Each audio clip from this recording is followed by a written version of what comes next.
Okay, so today we are going to read the inflating section of the fourth hub adaptations. And one of the things before dipping in here that I want to mention is a really specific thing, which is, I was thinking about because I'm doing a fourth hub practice right now, and I'm finding that it does pull in like aspects of the hubs that came before it.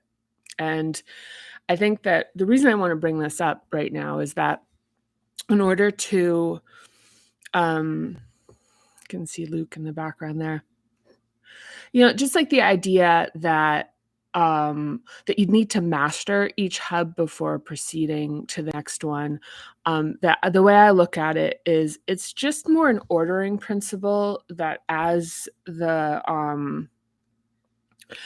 the facets of the hub become increasingly challenging, that there's the framework to look back on, to lean into. So one of them is like being consciously aware of the impact of something of like that has to do with a relationship has on the sense of physical safety and security and trust, and realizing like that, like where managing that and where working with that takes place and how to do that and to be aware of it. And the next being emotional regulation. So I think it's really sort of, kind of, divine, brilliant, whatever, that the second hub deals with this underpinning that comes up with everything afterwards, which is being able to manage the charge and the emotional load of like doing the work within a hub, and that the work of developing emotional literacy is in and of itself its own thing. And then after that, that in the third hub that we're dealing with like individual identity and being able to stand on our own. And this standing on our own in the third hub relates directly into the fourth hub, where we're loving ourselves.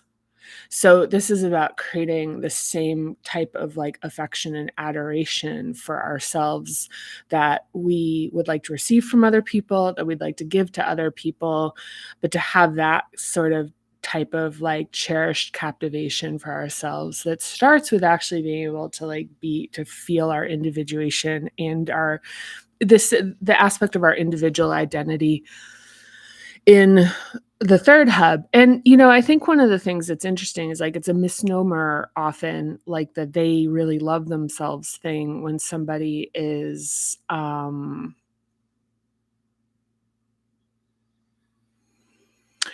guess like when somebody is like shrinking in a fourth hub and like is really like into their appearance, into like kind of trying to absorb resources, impress people, whatever. And like it's kind of idea that like even like with inflating third hubs, like the overcompensating with power, like they really love themselves. And it's like literally the opposite, right? I mean, the love is like the love oneself is actually, it really diminishes the need for external validation in a number of ways. So it like the core of that being that we feel that our own internalized power. And then in the fourth hub that we love it, that we have this relationship with ourselves at the core, at the center of this process that is extraordinarily challenging to develop and extraordinarily beneficial, like as far as um this, I'll say, just as this process is concerned. So that is on kind of top of mind right now, is that it's like, look, you don't have to be like, you can proceed through. And also I'm pretty eager right now to make it through this process of my own in the fourth hub, and like reading through it and getting through it and moving on, because it's challenging. It's challenging, and I want to and the thing that I want to, like, point to here for anyone that's in this process is that loving ourselves and humanizing ourselves, and a lot of this deconstruction leads to some disillusionment, and it can lead to some disillusionment, which can be particularly challenging because it's like, I mean, for me, it raises a lot of anger. And so it's like allowing that to rise and process and see that and realize that it's like part of loving myself is being upset about the concessions that I've had to make. And the concessions that are even like built into societal structure in an ongoing fashion. So this is where this is particularly challenging, is that this is doing internal work that is that has to see the conflict of our integrity with our external environment. Like for whatever it is. And this is, it's like whether it's an economic system for folks who are, working class, who are like living paycheck to paycheck, having to see that it's like this thing they're like fighting for is like really bad for them, as far as like this notion of hard work and, liberty and, handouts are for assholes kind of stuff when like, it's like when a lot of people, certainly people are working outside of unions are, they're like struggling paycheck to paycheck. And so it's kind of like, and it's sort of like getting to the point of being like the difficulty. It's kind of easier to be like, hey, this system's really great. And with that said, I really encourage anyone that's like, listen, I can kind of stay with the status quo. This works really hard.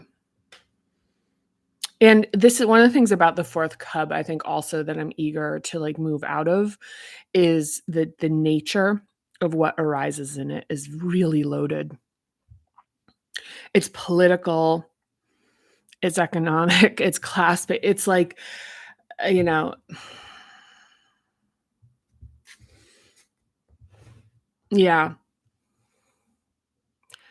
Because these notions of like the roles that we have to play and the parts of ourselves we need to hide and our integrity and the expression of our integrity, which is ultimately at the core of what we're exercising here. Um, Part of what we have to hide from ourselves is, and we get more into this in the upper hubs, but in a different way, um,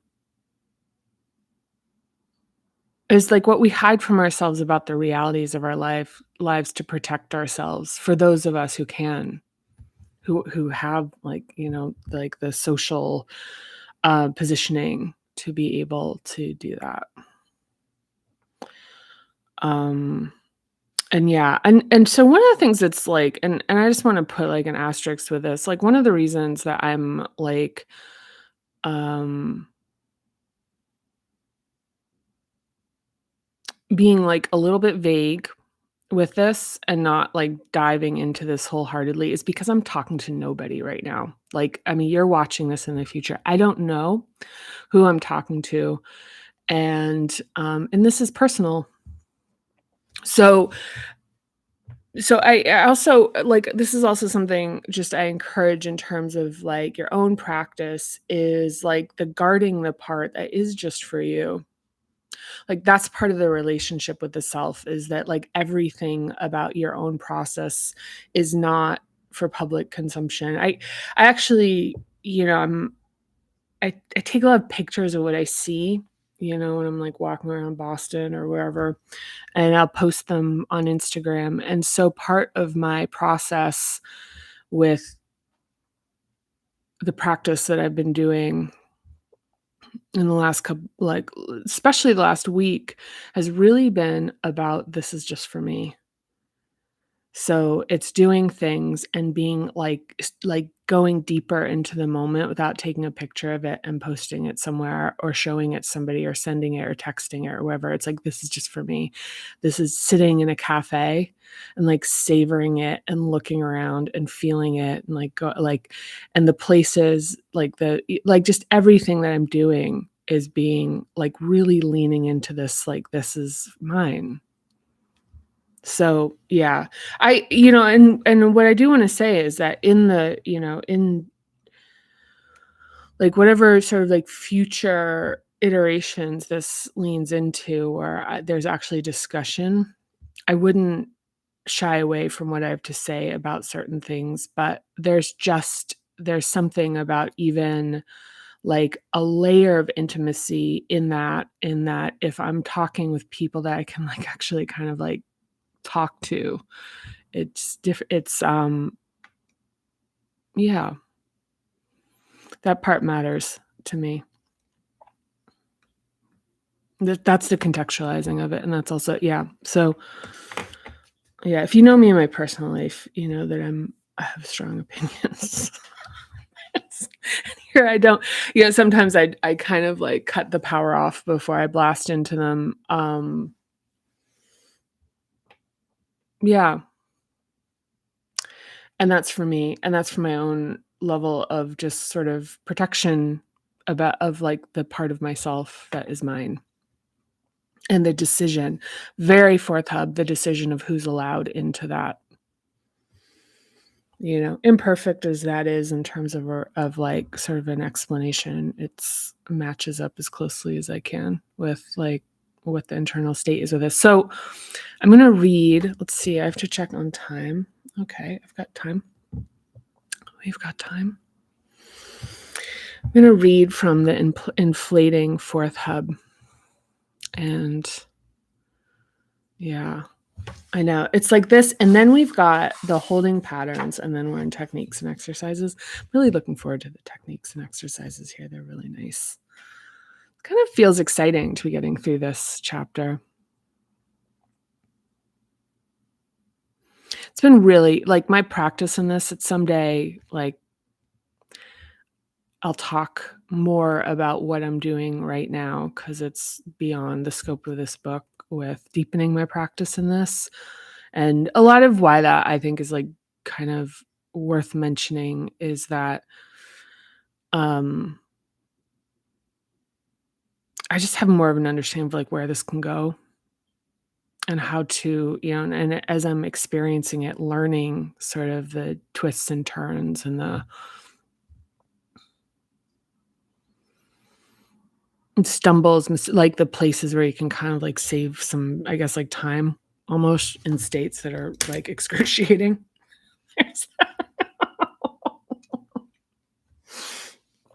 Yeah, do it for you. It's for you. We're doing it for you.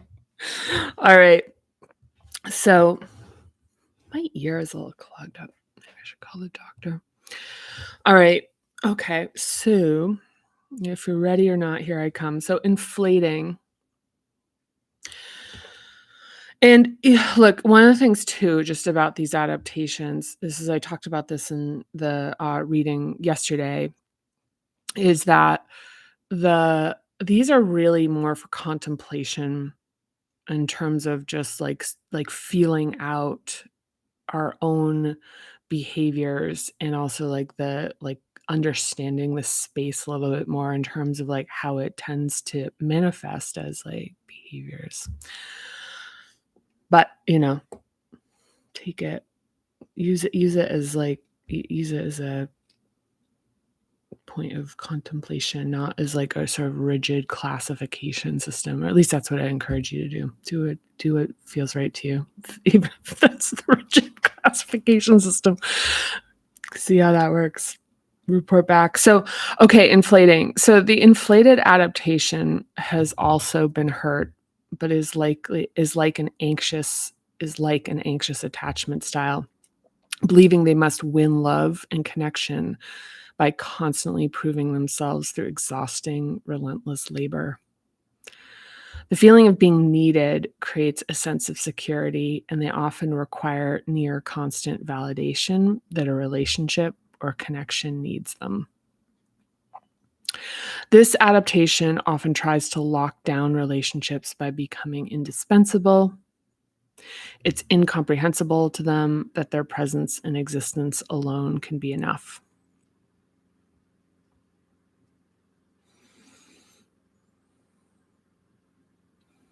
Mhm.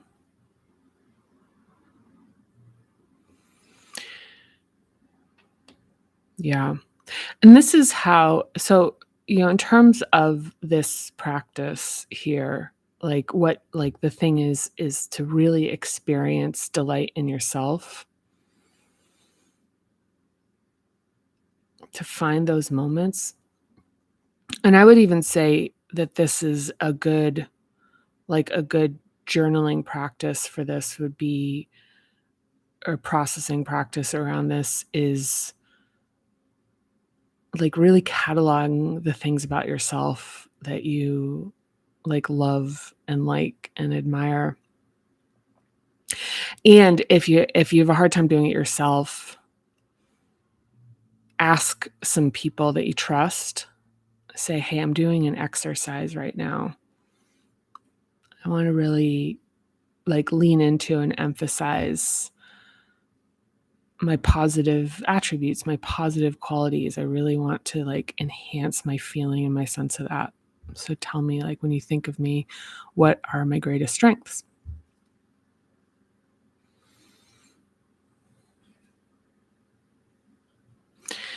So, inflating characteristics are jealousy and possessive expectations and attachments with people. And that's like, I mean, I think the thing is like the jealousy and the possessive expectations just are, they really have to do with the sense that, going back to the notion that the relationship need like that the worth needs to be constantly proved. So it's the jealousy and possessiveness is like an underlying fear of the inherent weakness of their worth and the ability to for that connection to just be enough. Like that, it's like this is like a thing of like, am I enough kind of thing. So gives to integrate, but excessive giving eventually resentment.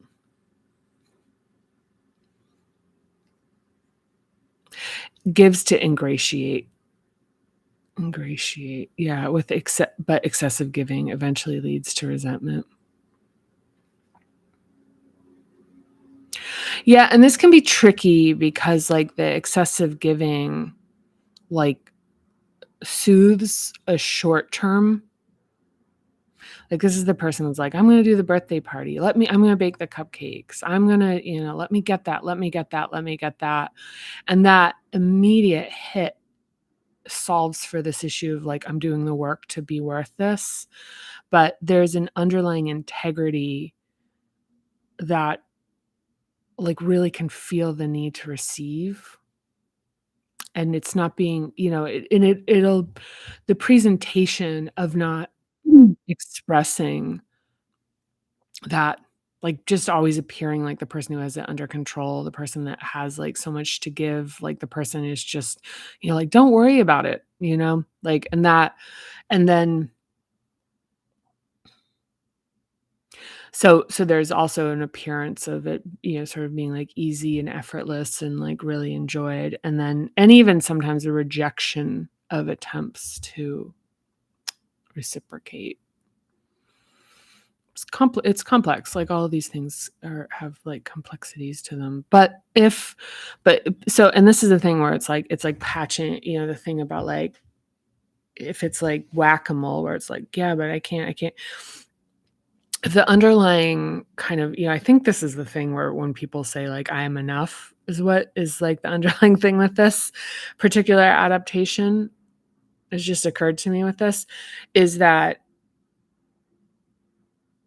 I never got that until right now. I always thought like, "I'm enough" is like, I never got that until right now where it's like that's the notion of just like me existing. my existence alone can be enough. It's in there.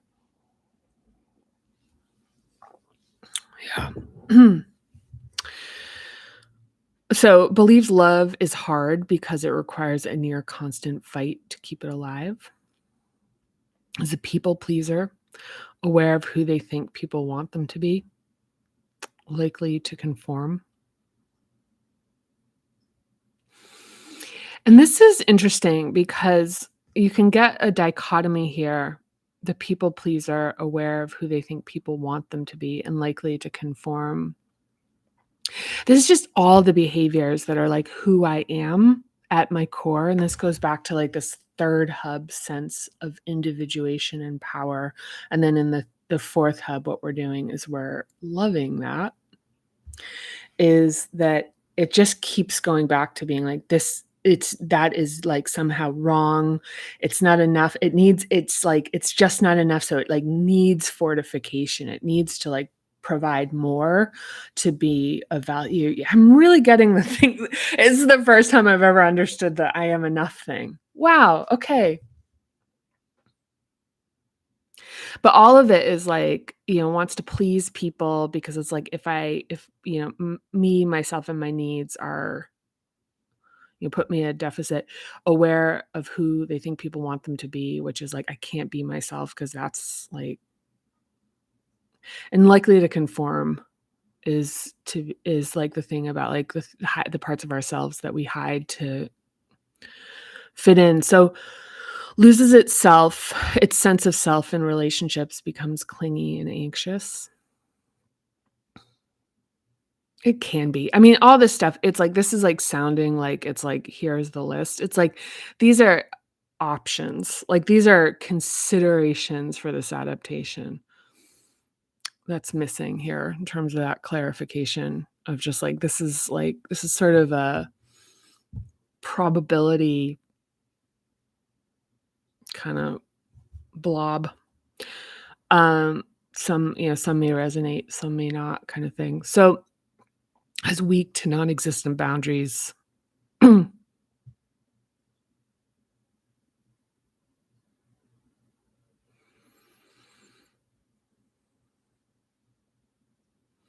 Yeah, and this plays out in both directions. It's like, no, no, no, don't worry. It's like for people if they need something from this, or not understanding that other people have boundaries.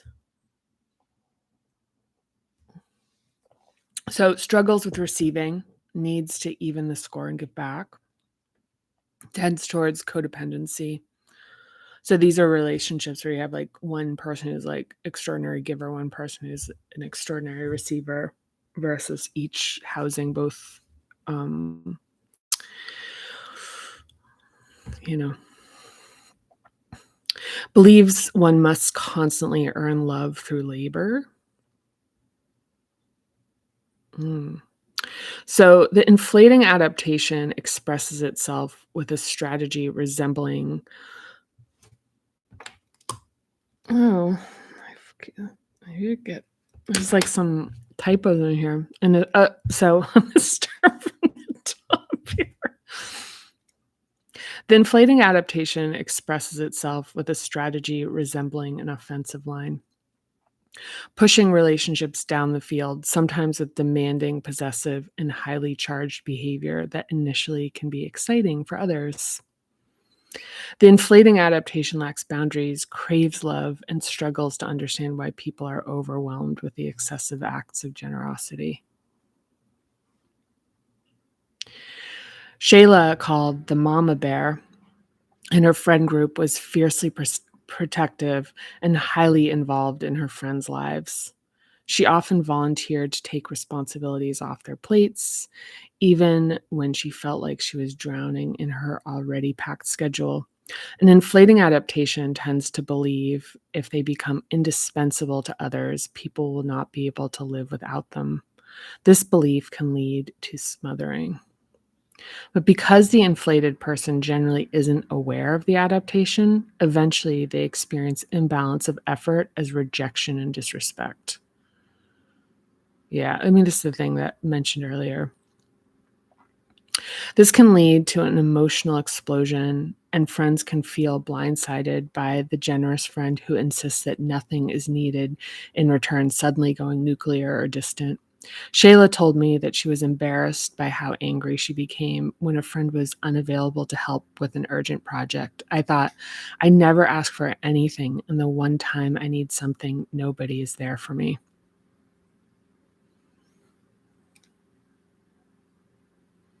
Mhm.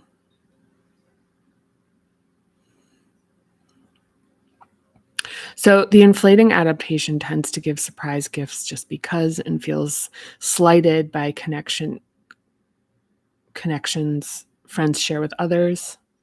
This adaptation is the more likely of the two to seek therapy because the hurt of giving and struggling to receive eventually leads to a hunger for greater self-discovery. After Shayla began therapy, she started asking her boyfriend to help around the house and learned that he had no intention of putting any effort into the relationship. He had signed up for inflating Shayla, who did everything. The relationship did not survive.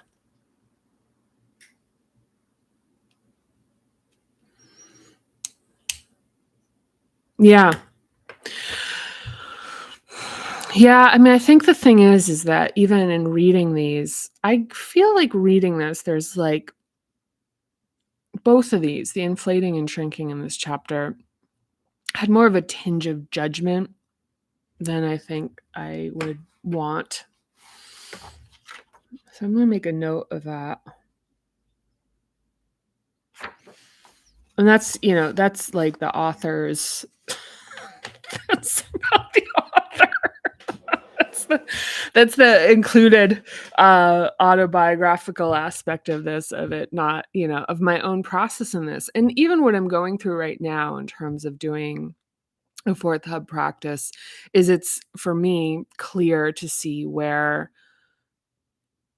my like my own development in it, and to see in this where it's like, okay, this is like kind of a moment in time, so to speak. It's still, I mean, it's still like kind of gets the job done.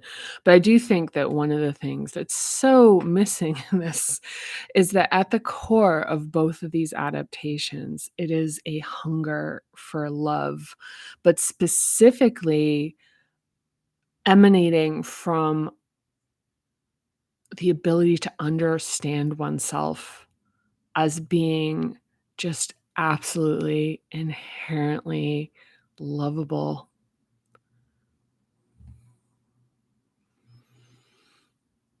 To just feel that, like, and this is something that kind of builds from other hubs as well, is to feel just that, like, how lovable you are.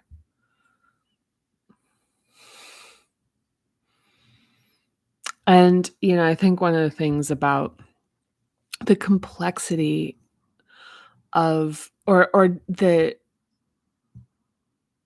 graveness of this need at the core of our, like, humanity, the graveness of it is to kind of note that the adaptations around it um become more complicated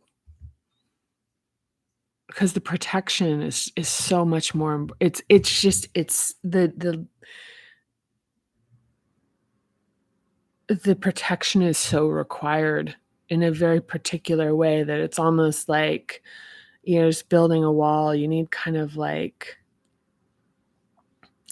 tunnels and passages and guards and stuff, because this protection of a sense of being lovable and connected to the world and connected to other human beings, like that sense of that you are not, that you're an exception to this and you're somehow separated from it, is so extraordinarily distressing to the very core of our being, probably into even like the essence of our, soul or the emblem or whatever, is that that really is extraordinarily distressing to the eternal part of ourselves, that we're separate. Because like when we're just absolute, like, because it's just distressing, because as far as like being against the depth of integrity, like the deepest, most integral thing would be the connection that we have, and the connection we have, I mean, and all the evidence of it, of that, we're absolutely, like, it's absolutely impossible to live in isolation, because the isolate with living with life with like so it's like our belongingness to life, and so that it's impossible to live in isolation from life. Even if you're like, you live on an island, somewhere like remote with no other human being, you're still with plants, you're still with animals, you're still with like you're still with life. And so for anything to the potency of any notion that you don't belong with life, that you aren't just lovable passively, like breathing, like that belonging, our belonging is as passive as the inherent integrity of it is as passive as like breathing in and breathing out, that it's happening right now. I don't even know how on earth I'm breathing while I'm talking. Like I hadn't like I don't even know if I've breathed. Like I just took an exhale there. I brought consciousness to it. But just that like to look at the physicality of like the heart and the lungs, and the fact that they're living in as a complementary opposite to plant life, like that we are just naturally synced in, and that the things that we do, the adaptations, the things that create division within ourselves, are the things that make it possible for us to externalize that division with other people, to other beings, to the earth, to animals, to anything. Like that cultivation of this division is, I think the thing is like to leap to how do we solve this in the world, before we've solved it within ourselves, is literally impossible. This is the misstep, which is like, why doesn't this get solved? It's like, well, as long as we are divided internally in terms of our sense of like, I'm not actually enough or lovable, and my existence needs to be fortified with like unnatural levels of energy expenditure, or unsustainable, rather. It's not unnatural, like unsustainable levels of energy expenditure, or like protections or defenses, or all of this stuff where it's like, I need to like defend my, like, all of this is separating ourselves from ourselves. And as soon as this, quite frankly, the restoration of this, I'd love to say this is passive. I know that it's just like, but the process of it is the reconciliation of how painful it is to have to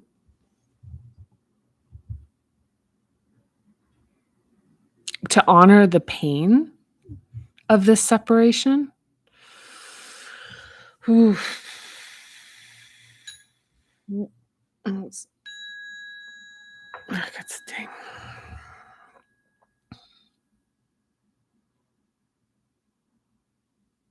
Mm.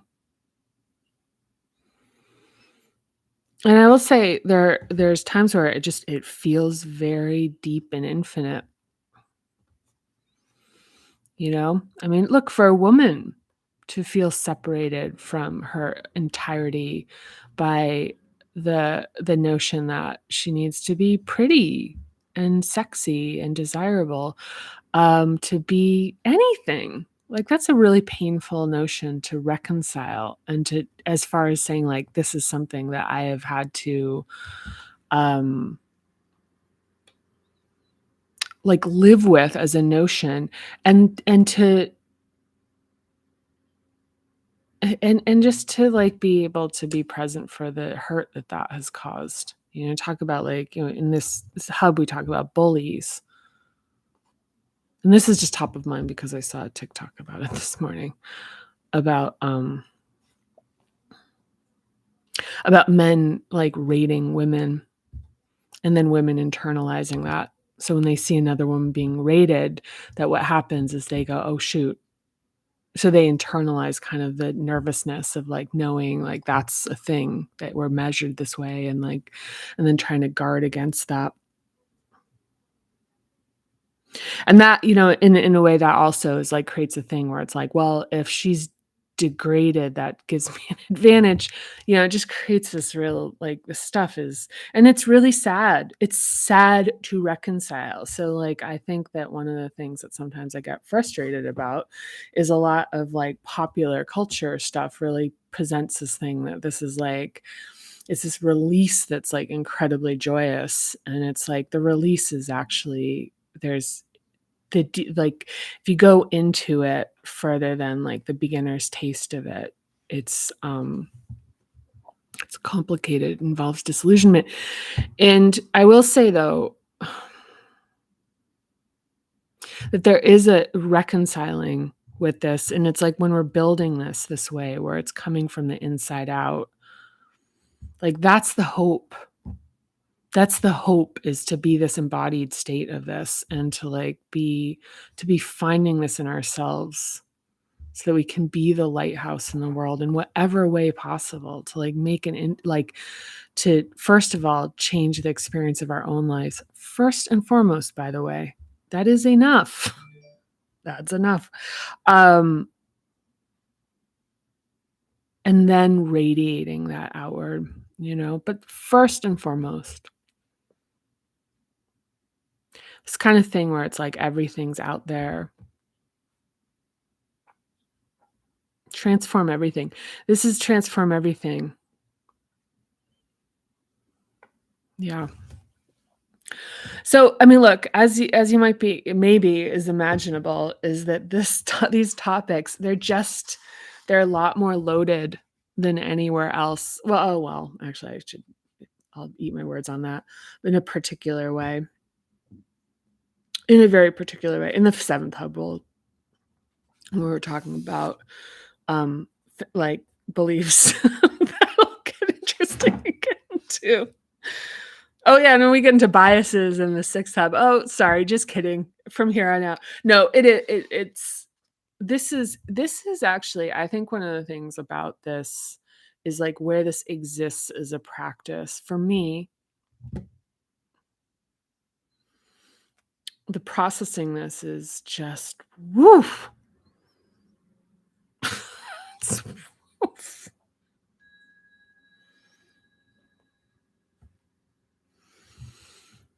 But I think one of the things is that it is like, I don't know. I'm not gonna make any product promises. I'm gonna say if this feels like, if this is